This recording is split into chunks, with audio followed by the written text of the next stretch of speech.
Bonjour à tout le monde.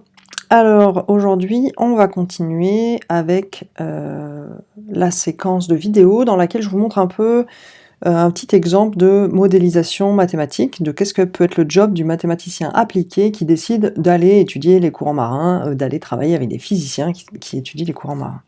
Donc ce qu'on est en train de faire aujourd'hui, c'est de regarder la partie expérience. Et pour ça, je vous propose de reproduire, si vous voulez, alors là vous pouvez aussi regarder une vidéo, mais si vous avez l'âme un peu faire des expériences, vous n'avez pas peur de vous mettre de l'eau un peu partout, je vous recommande chaleureusement de faire cette expérience-là, qui est donc une expérience qui va permettre de voir avec des bouteilles, des pailles, du mastic et du sirop, puis de l'eau chaude et tout, de reproduire le même phénomène que celui qui est à l'origine de la mise en route des courants marins. Donc en quoi ça consiste là?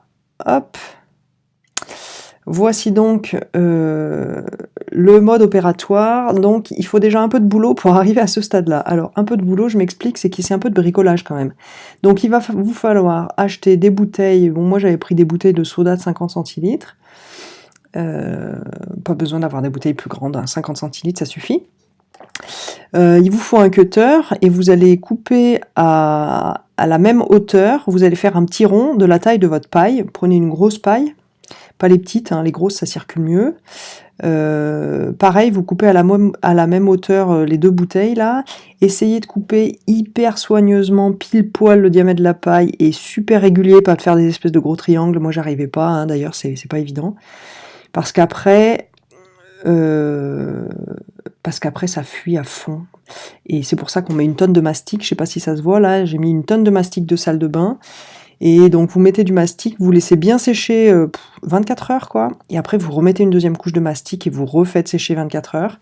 Mon expérience c'est que quand on renouvelle l'expérience plusieurs fois de suite, et ben la première fois ça va bien, la deuxième fois ça commence à fuir un peu, et la troisième fois ça fuit partout quoi. Donc si vous avez un peu de chance et que vous êtes plus soigneux, peut-être que ça marchera mieux, mais soyez super vigilants. Si vous prévoyez un stand de fête de la science où vous voulez faire ça toute la journée, peut-être ce serait pas mal de faire plusieurs jeux de bouteilles. Voilà, ceci étant dit, qu'est-ce que j'ai mis? Vous voyez ces trucs? On voit bien ce que c'est ou pas? Pas vraiment. C'est des pinces, vous voyez les pinces Ikea pour fermer les sachets et tout ça? Bon bah voilà, c'est des pinces. L'intérêt de ces pinces, c'est qu'elles sont plates en fait, et du coup ça va bien fermer la paille. Parce que ce qu'on veut, c'est que quand on va remplir, là, si vous êtes d'accord, si on remplit en premier et là non, bah il va y avoir un système de vase communicant et toute l'eau va se retrouver à naviguer dans tous les sens. Et évidemment, on veut pas que ça navigue dans tous les sens avant qu'on ait enlevé les pailles, que tout soit nickel et que ce soit une jolie expérience. D'où l'intérêt d'avoir ces pinces pour fermer, et donc trouver des trucs qui pincent vraiment, pas juste les pinces à linge et que ça fuit et tout ça quoi. Voilà, donc je vais vous proposer deux expériences. La toute première, on va simplement mettre de l'eau froide des deux côtés, et puis on va regarder ce qui se passe. Alors pour regarder ce qui se passe, ce qui est cool, c'est de mettre deux couleurs différentes dans chaque bouteille. Donc moi j'ai utilisé du sirop, hein, parce que voilà, c'est plus facile que j'avais pas de colorant sous la main, alors que le sirop on le trouve comme ça. Alors sinon, ouais, pour info, vous voyez ma grenadine, elle est un peu... ouais, bref. Essayez de trouver du sirop bien chimique, parce que comme ça, du coup, vous aurez des couleurs plus flashy. Quoique avec la législation, c'est pas évident de trouver des trucs chimiques. Bref, bon, trouvez des trucs qui aient des couleurs qui pètent, sinon mettez du jus de betterave ou je ne sais quoi. J'imagine qu'il y a des tas de solutions, vous serez inventif et créatif pour trouver ça, oui, créative et inventive. Donc tout va bien se passer. Bref, en tout cas, mettez deux couleurs bien différentes, histoire qu'on voit vraiment ce qui se passe. Donc là, on remplit les deux bouteilles d'eau froide des deux côtés, et que se passe-t-il? Absolument rien. Hein, pof. Il se passe rien, on enlève, hop, il se passe rien. Les deux pailles restent vraiment tranquilles. Rien, pas de circulation. Ok, donc maintenant, ce que je vous propose de refaire, c'est vous allez recommencer, vous allez remettre la même quantité de menthe, donc vous videz tout, hein, il vous faut un petit bac, puis des serpillères. Vous remettez du verre à température ambiante ici, faites bien gaffe d'arriver exactement au même niveau, et puis la grenadine, avant de mettre la grenadine, vous allez chauffer l'eau. Ok, et du coup, comme ça fera une différence de température entre les deux bouteilles, et il va se passer un truc. Donc, voilà, c'est parti. on y va, on va chauffer. Donc moi, je sais pas si ça va se voir, mais moi j'ai chauffé trop fort. Du coup, ça a un peu fait cramer ma bouteille qui a rétréci.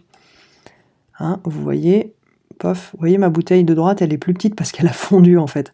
Donc peut-être il faut attendre que l'eau soit un petit peu redescendue et qu'elle soit pas complètement à 100 degrés pour pas faire brûler votre plastique et rétrécir comme moi.